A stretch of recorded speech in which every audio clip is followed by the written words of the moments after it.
দুটা বাইরে বাইরে হুজুর আইছে আমাদের আসে হুজুর কি কো মইনা মসজিদের দোতলা সরাইলে মসজিদের দোতলা থেকে নিজের কথায় নিজের জালে নিজেই ধরা পড়লো। সে হচ্ছে ময়নার মা। ময়নার মার এমন কিছু কথা শুনে মানুষ আশ্চর্য হয়ে গেল এবং প্রমাণ সহ ধরা পড়ে গেল ময়নার মা। সুপ্রিয় দর্শক শ্রোতা, আসসালামু আলাইকুম।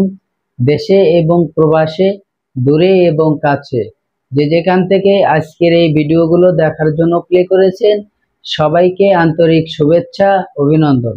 দর্শক শ্রোতা, আপনাদের কি হয়তো অনেকবার দেখেছেন এই ভিডিওগুলো, যে ব্রাহ্মণবাড়িয়া যে ময়নাকে মেরে শ্বাসরুদ্ধ করে মেরে মসজিদের ভিতরে লুকিয়ে রেখা ছিল। কতটুকু সত্য যে মসজিদের ইমাম সাহেব এবং মুয়াজ্জিন সাহেব তাদেরকে পুলিশ ধরে নিয়ে গেছে, এখনো পর্যন্ত জিজ্ঞাসাবাদ চলতেছে এবং পুলিশ তাদেরকে 5 দিনের রিমান্ড দিছে। রিমান্ড শেষে হয়তো রিমান্ডে তারা বলে দিবে যে তারা কতটুকু জানে এবং জানে না, আদৌ কি তারা এই ঘটনার সাথে জড়িত আছে।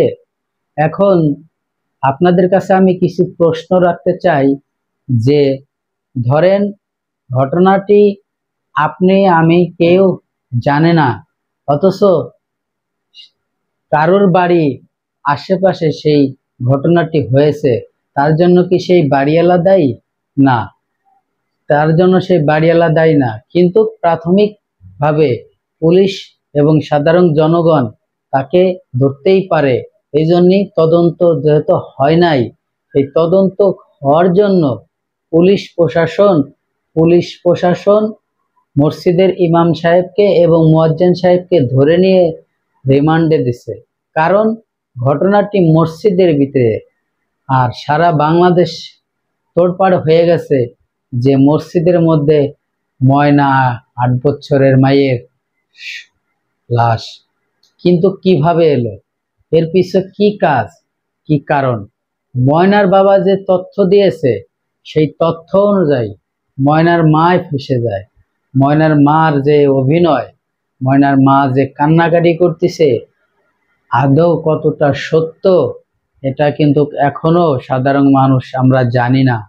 কিন্তু এই ঘটনাটি সমস্ত কিছু ময়নার বাবা যে তথ্য দিয়েছে তার থেকে স্পষ্ট পরিষ্কার যে এই ঘটনা ময়নার যে চাচা, ছোট চাচা এবং ময়নার যে মা, তারা হচ্ছে পরকীয়া প্রেমে আসক্ত ছিল।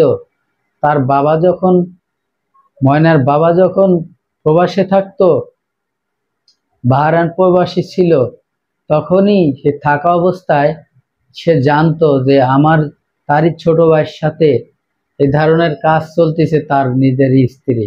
ঘটনাটি ময়নাও জানতো, কিন্তু ময়না সে 8-9 বছরের মেয়ে, সে সবই মোটামুটি জানতো, যার জন্য ময়নাকে দুনিয়ার থেকে চিরদিনের মতো বিদায় করে দেওয়ার পরিকল্পনা করলো। আর এই ঘটনায় ফাঁসিয়ে দিল তাদেরই ইমাম সাহেব হুজুরকে। কতটুকু সত্য এবং মিথ্যা পুলিশ তদন্ত করলেই বের হয়ে আসবে। এখন পর্যন্ত তদন্ত রিপোর্ট আসে নাই, পোস্টমর্টম রিপোর্ট আসে নাই। পোস্টমর্টম রিপোর্ট আসলে আপনাদেরকে অবশ্যই আপডেট জানানো হবে।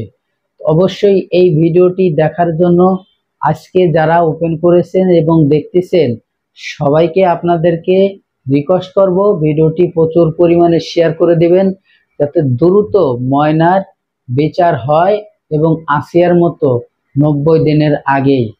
বেশি আসে গুরুত্বপূর্ণ ভিডিওতে যাওয়ার আগে ছোট্ট করে একটি রিকোয়েস্ট করব দর্শক, আপনি যদি আমার চ্যানেলে নতুন বন্ধু হয়ে থাকেন, ভালো লাগলে চ্যানেলটিকে সাবস্ক্রাইব করে রাখবেন। চলুন আমরা সেই ভিডিওটি দেখে আসি।